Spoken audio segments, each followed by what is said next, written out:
And I don't want to be working in ballet or opera or, things where it's like, hey, keep this thing alive, even though no one cares about this anymore. All respect to the ballet and opera people out there. I just lost 14 cents in viewership. Now, that clip you just saw has been getting Timothée Chalamet a lot of backlash because of what he said about the arts. Now, I think people need to take a little bit of emotion out of it. And I get why they could be mad, but there's something to be heard and learned here, because in the sport and performance psychology world, it's quite the same, because he said that the opera and the ballet aren't really generating interest like that. And it's not that people don't care about it. Obviously, there are people who do it for a living. There's people trying to learn it. To this day, there's ballet schools packed. But from the actual revenue, because remember, everything's a business, it's not profiting.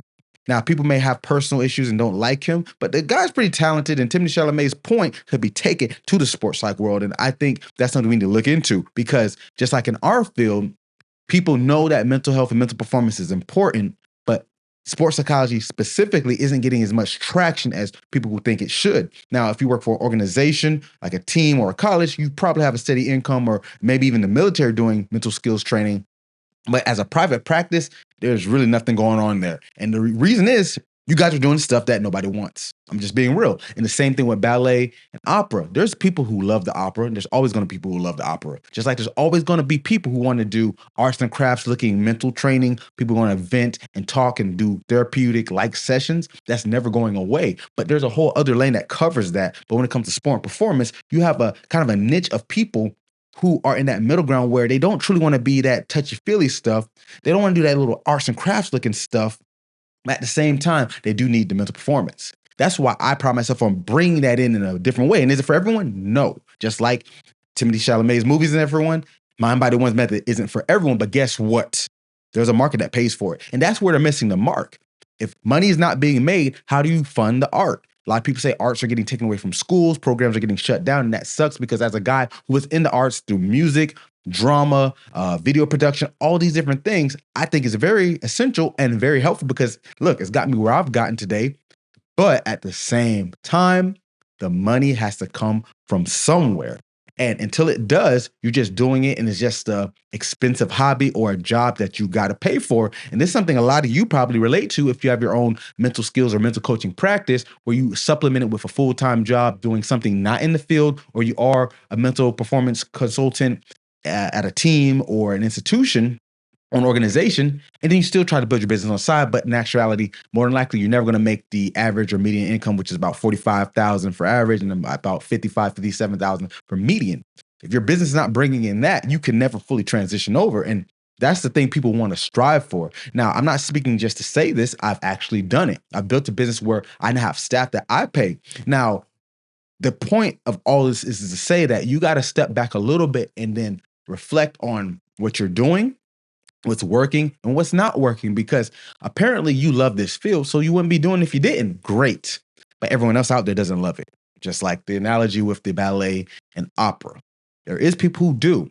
Now, is there enough people to find for this? People love to say there's enough to go around market share, and they must not understand market share if they say this, because market share doesn't mean the total population, because obviously there's billions of people on earth, but you're never going to meet them. Your sample size is going to be much smaller than that. So it's disingenuous when people say, oh, there's enough to go around.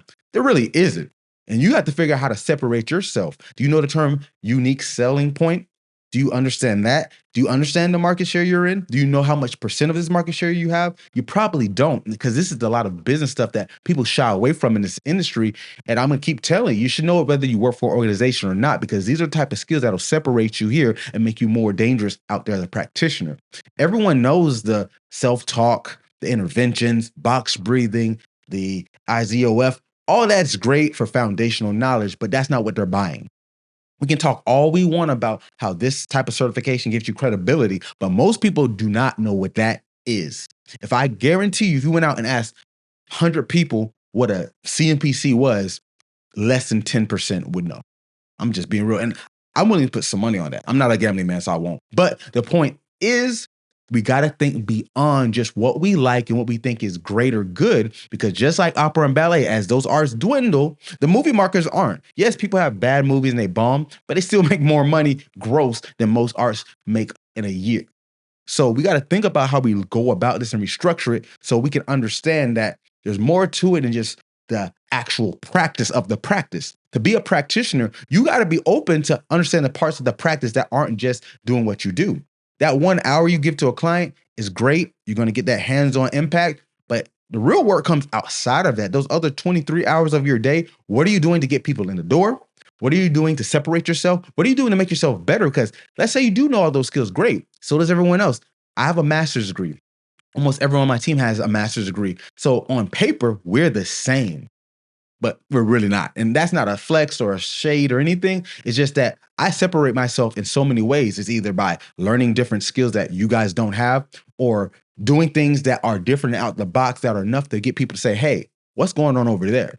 And until you do that, I'm sorry, the mental performance industry actually is worse than where opera and ballet is. Because if you look at it, there's still schools of people learning these things.